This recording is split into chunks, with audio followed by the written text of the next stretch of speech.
quick show of hands, who knows what an Ignite talk is? All right, super fun, super engaging. Here are the rules. Each of our presenters is going to have 5 minutes. They are going to get 20 slides. And the big kicker and the fun part about it is, Steph, come on in, don't be shy. Slides change automatically every 15 seconds. So super fun, very engaging. Our speakers have put a ton of time into this, so root them on, cheer them on. It should be a ton of fun. The topic that we wanted to cover is, we all love startups, which is apparent. That's why we're here. We wanted to target why did these founders build their companies?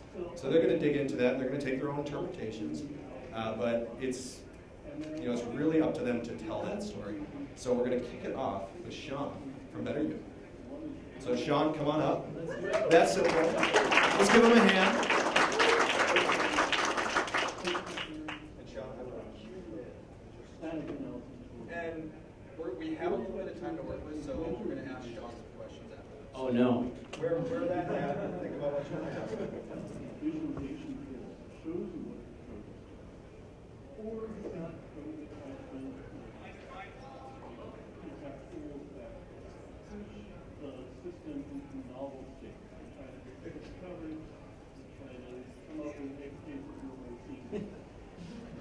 I think in 15 seconds this is going to slap. Maybe. You sure what? Then go.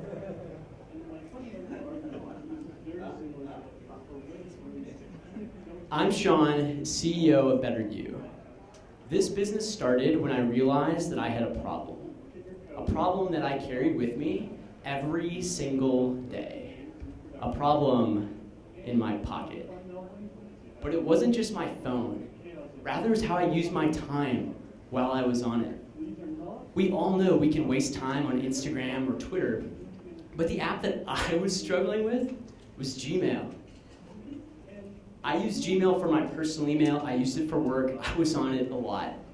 Even after my work email got shut off, the next day I was still in the app 30 times. What was I doing? It made me wonder who else is having this moment with their app of choice. As it turns out, in 2007, 32% of the discretionary time in the US was on a screen.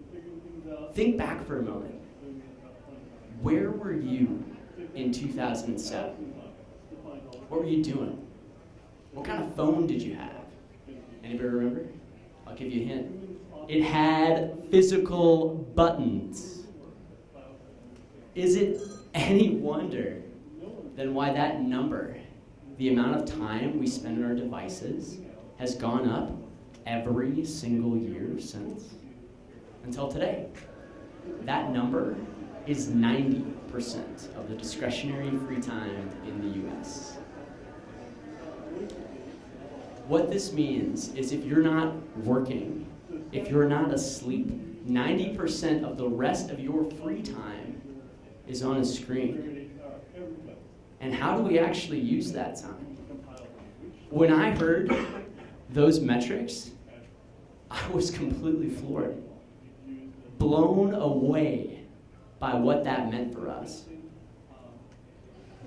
And so I set out to talk to people who understood the problem, app makers, behavioral designers, and I learned what you might expect, that while time on device has been going up and up and up, our satisfaction with how we're using that time has actually been going down. So you're probably wondering, why are we on our devices all the time then anyway? The answer is simple. The milk is in the back of the store. If you've been to a grocery store, you know that's true. Milk is in the back of the store. What you may not know is that milk is the top reason why people go to the store. How does that make any sense? Milk's why people go to the store. Milk's all the way in the back of the store. If the store were made for you, wouldn't the milk be up front? You could grab it and go. But you see, the store has been engineered with a particular outcome in mind, just as our devices have been engineered with a particular outcome in mind. Whether it's the infinite scrolls on our favorite apps that keep us engaged and make it so easy to forget what we're giving up by being on our phone, or whether it's the menus that we see every single time we pick up our device, framing our day around all the different things we missed while we were unplugged. Our devices are using behavioral design more so now than ever before to drive outcomes we're not always aware of. Think about the last time you picked up your phone. Do you remember why you did it? Were you going to text a friend? Go into your favorite app, maybe Sales Reach. I don't know if you guys do mobile. Off plug. Did you even make it there? Or did you get stuck at the wall of notifications? See those big red circles around the other apps blocking your way? At Better You, we created a solution to this problem. Because let's face it, who wants to take their phone and lock it in a drawer at home every day? Nobody? So what we decided to do, we created a digital coach. It maps the way you spend your time on your device today. It links it back to the goals and values that you care most about, and sends you reminders to better stay on track. So if you want to be that person you'd like to see in the mirror tomorrow, it all starts with better digital decisions today.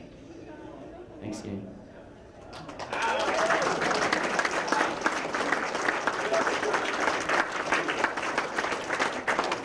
Questions? What questions do we have? Steph in the back.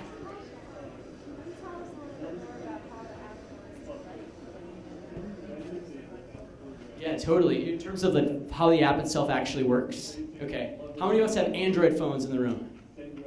Is everybody else iPhone? Can I safely assume that? No Windows phones out there? All right, just checking. No BlackBerry. We saw a BlackBerry here already. So if you have an iPhone or an Android, you might be aware of screen time. So screen time is something that logs what you're spending your time on your device. Android has a similar feature called well-being. And so basically we look at the insights around where your time is getting allocated and link it back to goals that you have. So you might say you want to work out 3 times a week. You might say you want to get 7 hours of sleep every single night. Or maybe it's something simple, like I want to talk to my mom every week. Better You logs progress using those inputs, screen time or digital well-being, depending on your phone, and maps it back to the stuff that you're actually doing on the regular. So if I call my mom, I get credit, box gets checked. If I don't, the app knows that that's something I said I wanted to do, and it waits till the context is right, probably when I'm at my house, lazing around on YouTube, and it'll send me a notification that'll say, hey Sean, you said talking to mom was really important. Could this wait? To help me come back to what I said I wanted to be doing with my time. How do you know that it's the right time? So the app learns habits. The question was, how does the app know it's the right time? So the app learns context over time. So I only ever call my mom when I'm at home or in the car. I've never called my mom once at work.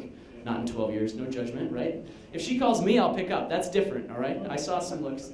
But so the app learns your context, right? So it assumes that when you're able to do things in the past, that context, whether it's location, time of day, is when you'll be more likely to be able to do it in the future. So it's an AI component. How do we make money? That's a great question. I used to get that one a lot. So we actually are a B2B solution. So we work with wellness teams at schools and organizations. So how many of us work at a company? Pretty much everybody. How many of us have like a wellness platform at our company? Think ShareCare, Virgin Pulse. You're probably on it once a year to get your HSA benefit, right? So Better You works in that same context to help people make better digital decisions, because your digital wellness impacts your mental health, your stress, anxiety, all the way down to your physical health. It's all about how you spend your time. Good question. What else we got? What is your revenue model? Round 2. We're a SaaS subscription model. So we work with the wellness organizations at schools and companies, and we charge them a flat monthly fee based on their head count. Yeah. All right, let's give it up for Sean. Nice work, Sean. All right.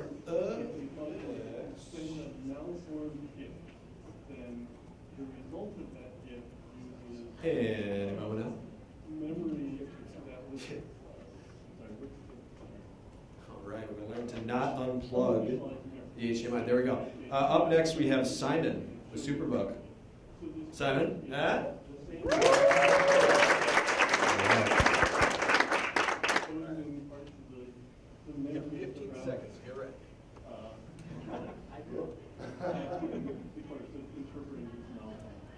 15 seconds from right now. Right. Okay. From right now. Awesome. Sean did an awesome job, so it's tough to follow him, but I'm gonna do my best, guys. I'll go a little quicker. So I'm gonna tell you why we built Superbook, and it's a 3-part story. I have 5 minutes, so I'm gonna be moving pretty quickly here. So I'll start with who. I'm Simon Okiro, co-founder of Superbook. My background is in marketing.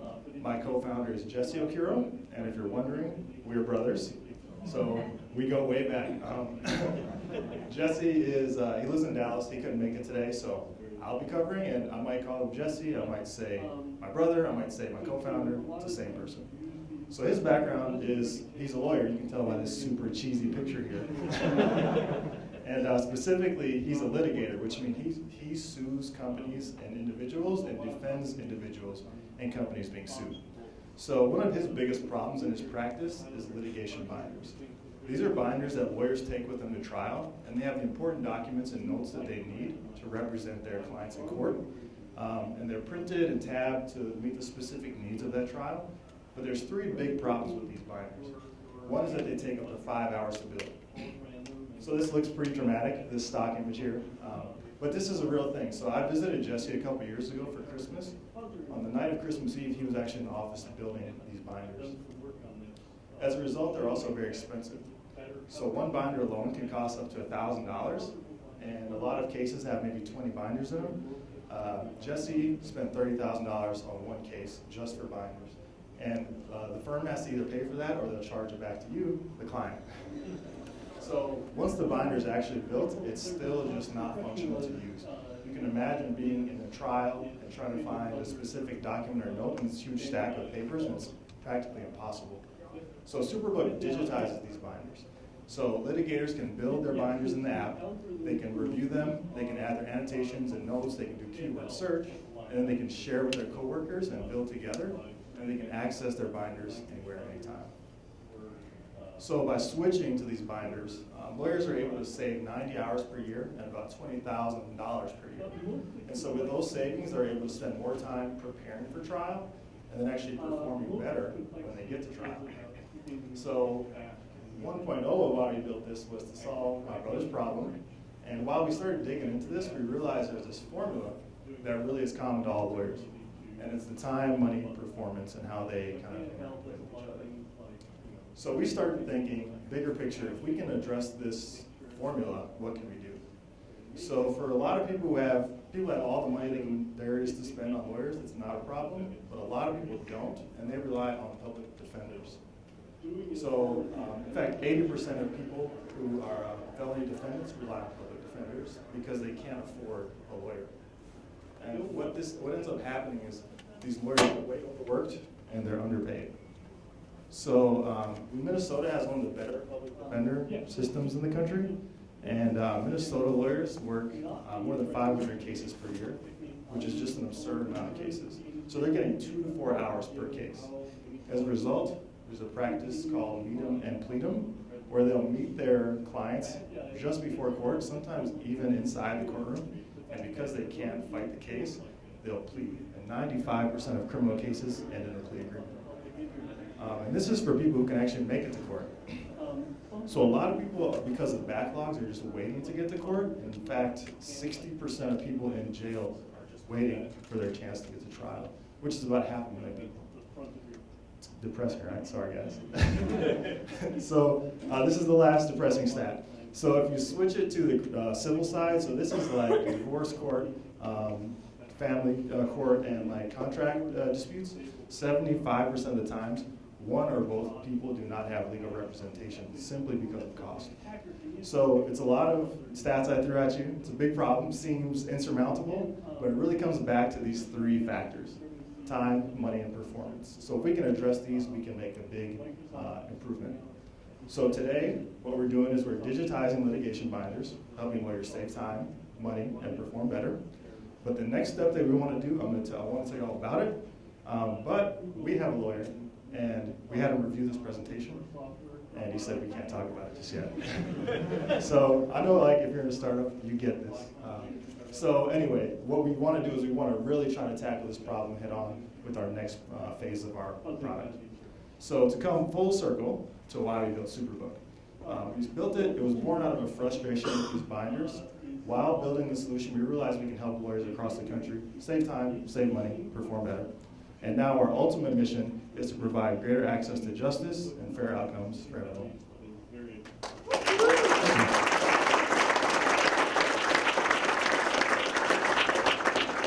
Any questions? Questions for Simon? Superbook? What do we got? A lot of questions, fun questions. What's your tech stack?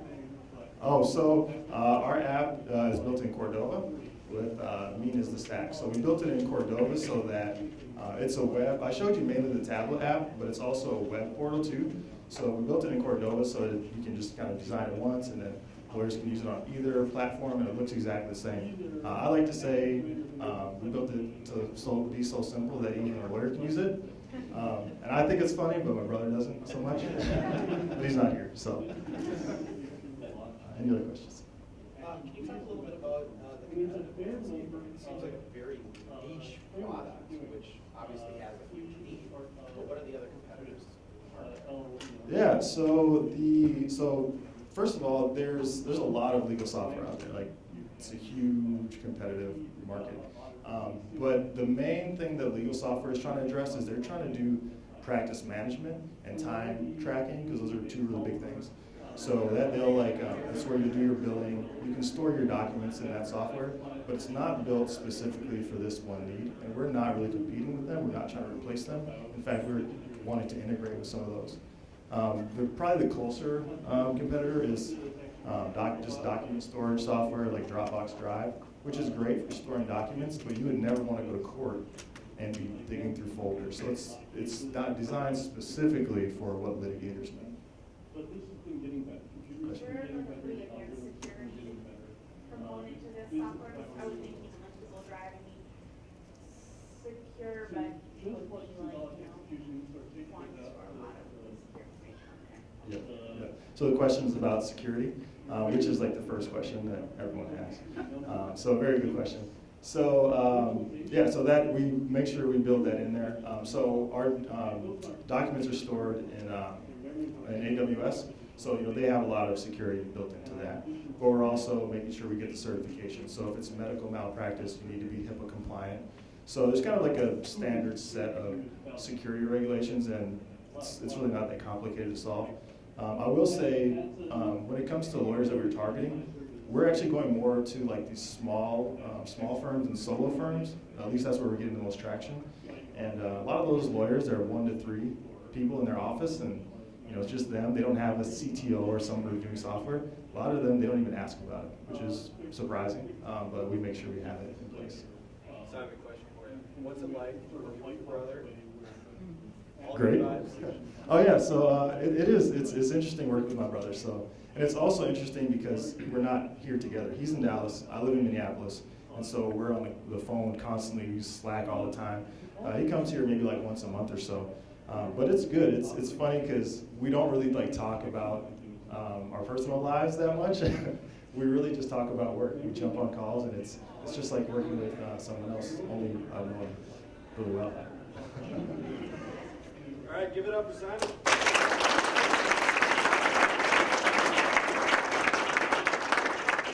Thank you, Simon. And up next, we have Sam from Renera. Sam, come on up here.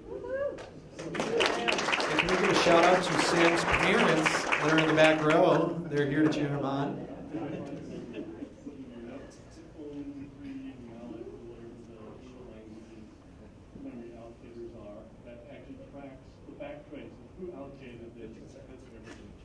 Two great presentations. It's great. So I'm Sam. Brett was going to be here. He's a little under the weather, so I'm taking the reins. 7 seconds, maybe? Awesome. Yeah, so I'm Sam, one of the co-founders of Renera, and I'm really excited to share with you guys, our journey that we started actually about a year ago at the University of Minnesota with my co-founders Brett and a couple others. And what we realized is that delivery is expensive, costing on average about $12 per run, and this is because players like Uber Eats and DoorDash and those guys have expensive overhead like cars and drivers and point of sales tablets, and not to mention, can rarely aggregate orders, force them to visit the same building up to 15 times during one lunch hour alone. And now, for us, this means longer wait times, more expensive delivery costs, and colder food. So that's why we made Renera. And Renera is a peer-to-peer marketplace that connects you with your neighbors that are going out to help you get what you need when you need it. So, quite simply, it's, hey, I'm going to the store, we need something, but an app. And we quickly realized that this thing was a behemoth problem. It felt really simple in the beginning, but it is like a Rubik's Cube on fire, and I can't even solve the regular ones, and this one is even worse, a lot worse. But like a Rubik's Cube, though, at least beginning for the first time, it looks like an impossible, daunting task. But you have to start with just one side. And so we want to treat our complex problems like Rubik's Cube and start on one side to really understand how the cube works. And so our first side was to figure out what the hell was going on. So we had to figure out what our sides were, which were running, buying, and community. So we hosted feedback sessions, spread the word to the ambassadors and dorms, and began running for absolutely everyone that we could. And over the next few months, we began to understand that dynamic. Our grades tanked, and we gained enough traction at the U to get us into Techstars plus Target Retail Accelerator, where we learned an absolute ton. It was an awesome journey. We started building our next version of the product so that we could launch it for our side too, which happened in October. So in October, we launched our beta app at the U. We snuck in the door with backpacks full of promo cards, acting as the students that we once were, trying to preach to anyone that would listen to us. Cards and everything. But here's a screenshot of our analytics. We saw that people were onboarding, but they simply weren't getting through the rest of the process. They got to the home screen and they failed. So we realized that we had to just improve education, add support, and then get this thing moving as fast as we could. So our third side happened in December. We added education and support, and then to get people talking, we just slashed prices on the food because college kids are broke, and so they would get the app for the deals. And so we launched deals like $5 canes at Chipotle, and this worked surprisingly. People began talking, and we gained actually 2,000 users over the next 3 months. And so with enough people finally in each community on campus, we decided to relaunch running and get people running with 48 days left to balance our marketplace. And so our fourth side then was figuring out running, and we did a deep dive into language and realized that the word delivery was wrong. Picking up a bagel for a friend isn't delivery; it's just a favor. And so we relaunched favor sharing and made it clear people should run for their roommates. And this also kind of worked. So overall, people responded positively to this change. And we now have consistent users making runs for their friends and their roommates, but we also have users, which what we wanted to do was running for their people in their apartment and strangers. And so we activated this economy, and people were, some people were upset with this change from like deals delivered to favor sharing. But when you have 3 sides completed, sometimes you have to mess up a few sides to get things going. And so now here we are. We have 8 new team members, 2,000 more members in our communities, and a year's worth of learnings. And we were bound to fail from the beginning, and we did a lot. But we also tried and measured and tried and tried and tried and then tried again. And that's the fun part, solving one of these Rubik's cubes for the first time it's just like entrepreneurship. You know what side a certain color should be, at least so you think, but really you just want to understand the relationships between the sides. And this is something that I like calling the Rubik's Cube effect. In this game, you don't lose points for getting things wrong, you just lose time. And no one really cares about what didn't work. You have to figure out what does work. And this is the Rubik's Cube effect. You have to bunker down, figure out what works, go as fast as you can, and make sure you keep trying. But that's the biggest thing. If you hit a wall, hit another wall, and hit another wall, and you stop, you're not going to figure it out. You have to just figure out what side you have to solve, and solve each side, and eventually you'll solve the cube.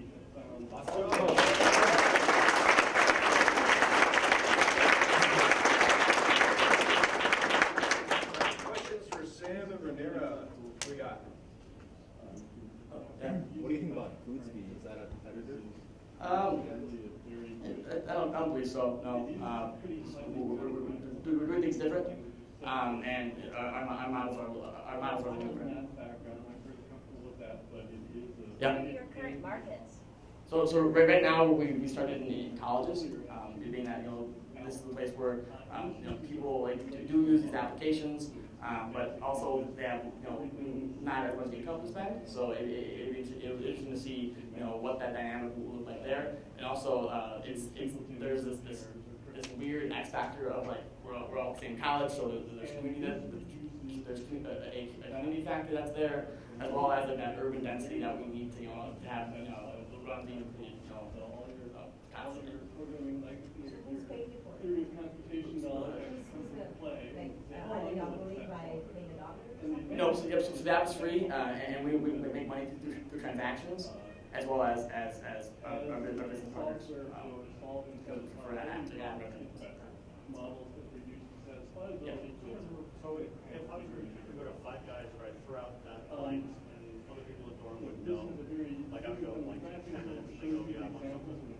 Yep. Yeah. And then what do I get in that Five Guys for Yeah. So what's interesting about our model and how we're different than like a food is that it's community based. And so you say, hey guys, we're going out to the store, we need something, you're going to run, so you're one of Five Guys, and our partners, our store partners, would actually either pay you money to do that, so all of a sudden you're making $1 or $2 from Five Guys through us, or you set your own fee. So it's if you're going out to grab burgers or I don't know, like going to Target or the corner store, you can either set your own fee if there's no partnership option, or you get paid through us instead of $0 fee. So, Right on. Give it up for Sam.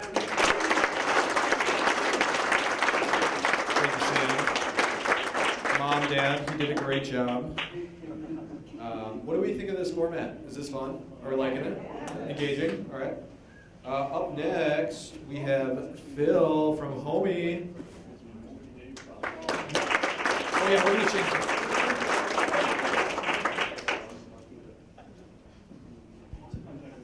Everyone, how you all doing today? So I'm going to apologize in advance.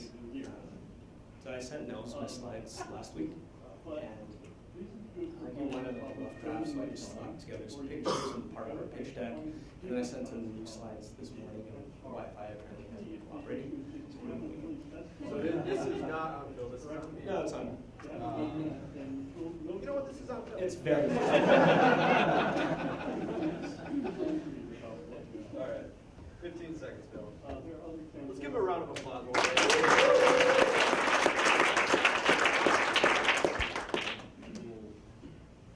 So I'll just kick it off. My name is Phil. I'm the co-founder and CEO of Homie, and we're a college-specific social network that connects companies with talent. So think Best Buy. You've got all these different employees. Every single one of those employees should be a hiring manager at their respective level, and that's what we do. So I'm going to start off with a bit of a fun fact. It's going to change. I'm a competitive eater. So I'm going to do hot dogs. I specialize in burritos and sandwiches. So if you ever in LA, my face is there for eating. It's food. Be sure it's not sit down. So I'm from Southern California, and I was recruited to play tennis at Carleton College in Northfield, Minnesota. And the plan was to go into finance. Didn't have a dad at Goldman, so I just emailed all the alumni. And a college alum helped me get a job at Morgan Stanley, where I started off on a high-frequency trading desk. And then they found out I played tennis, and became more of a tennis player than an actual finance person. So I just didn't do that anymore. So I moved to China, and I worked in a bunch of hole-in-the-wall restaurants and cooked Chinese food for a while. It was like Eat, Pray, Love Chinese Dude edition. And while I was there, I started emailing alumni, and I wanted to work in China. And everyone was like, yeah, there's a lot of opportunity. Go and get your MBA from Harvard, work or Stanford, do your time at Wall Street, and come back here. And I was like, all right, I'm going to do that. So I got to sit down with the president of Pacific. I was interviewing for these insurance investment banking gigs. And long story short, I was like, is this really what you want to do? Or what do you want to do? And that's where this idea for Homie started, where if we can put students and alumni together in one place, then we can create these communities. And so we rented out a house in Minneapolis. We lived and worked together for about a year. It's kind of like the Silicon Valley house. And we had no idea what we were building. Frankly, we just kept building things that we thought were cool that people might want to use. We got an office, so we realized if we needed to hire developers, we couldn't have them build relevant. And a lot of really cool stuff happened. We got funded So we raised a good chunk of money, and we did what every startup does. We went and we signed a hip hop artist, and we bought a food truck. And so we took those around college campuses, getting users. It was like super exciting. We were like on top of the world. I was literally like cooking fried rice in the food truck. It was really, really, really cool. And then we got this opportunity to work with the Minnesota Timberwolves, and they were like, "Hey, you're Chinese. We're trying to close this Chinese television where they're paying us millions of dollars. Come help us broker sponsorship deals in China. You're gonna let me hang out with Wiggins, and I get to go done." And so we did marketing for the Timberwolves. And we got put into Minnesota Business, Power 50, nominated startups most likely to succeed. It was super duper exciting. We were top of the world. And then we started to look at the business, or the lack of business. And the lights kind of turned off. And we realized we built a startup instead of a business. We hired all our friends, we had all these cool things in our office, but we hadn't actually solved the problem. And so we fired everyone. We started fresh. And then Honey turned into this marketplace for students, alumni companies. We focused on our North Star, which is actually connecting students with careers via people who can help them out. So there's going to be a graphic that's going to pop up here that explains how campus training works. It's very long, but I'm going to do it in 15 seconds. Hiring managers talk to recruiters who go to companies, or who go to colleges, who then email their students. They go to career fairs, who then talk to recruiters. They're told to apply online through applicant tracking systems. They get interviewed with recruiters, and then they talk to hiring managers. How it should work is hiring managers should just talk to people who can hire. And it costs on average $5 grand to hire college. The average spend is $5.6 billion every year just to use these inundated processes of finding talent in the same way that we use to find talent. So we relaunched our site in September, and we did pretty well. And then see that chunk afterwards? That's actually the exciting chunk, because that's retention. Right? That's very few people go on our site to a lot of people go on our site and stay there. And then we started focusing on business, which is going to businesses and helping them hire. So Jam Software used to tell me they posted jobs on Monday. They emailed their employees on Tuesday saying sign up for Home Share Your Stores. 15 of them signed up in 12 hours. Wednesday we emailed 4,000 of our users and listened to that. And Friday we had 8 applicants, 2 of whom ended up in final round interviews, which was like, wow, that worked. And so now what we're doing is we're getting the companies, get their jobs, get their employees, go to the colleges that they would never want to recruit at, and just sign up all the students. We've raised quite a bit of money, but what the cool part is that guy, Contran, over there, he's actually the guy who asked, is this what you really want to do? Is this your thing? And now he's come on as an investor, and he's helping us think through the problems with the business. Thanks for listening.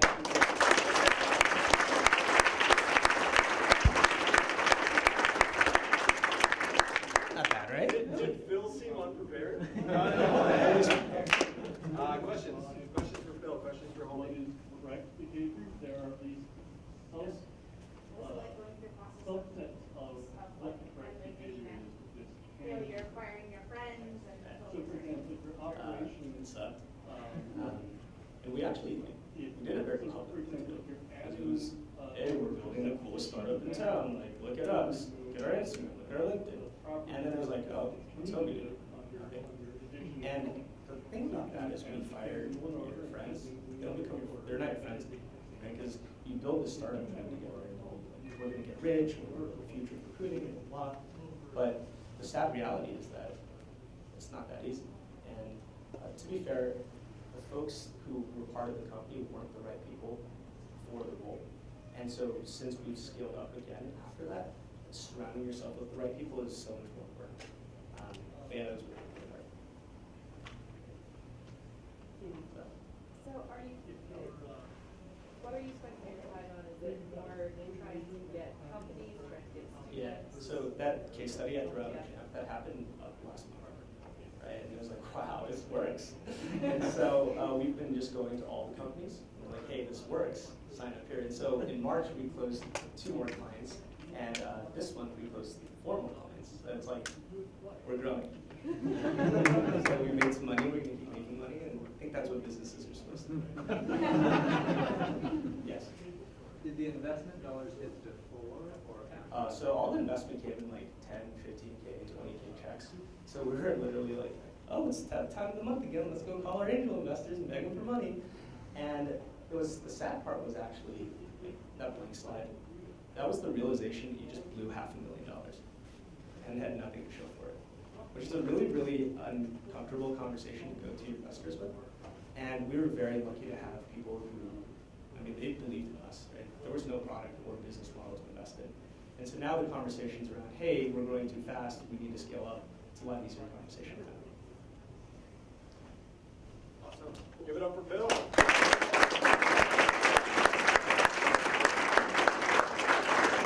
All right, one more big round of applause for everybody, all of our speakers, everybody here. Thanks for coming out. If you do want to reach anybody who spoke today, here are their emails. They love random emails, so send it to them. Thanks for coming out. Enjoy the rest of MinneBar.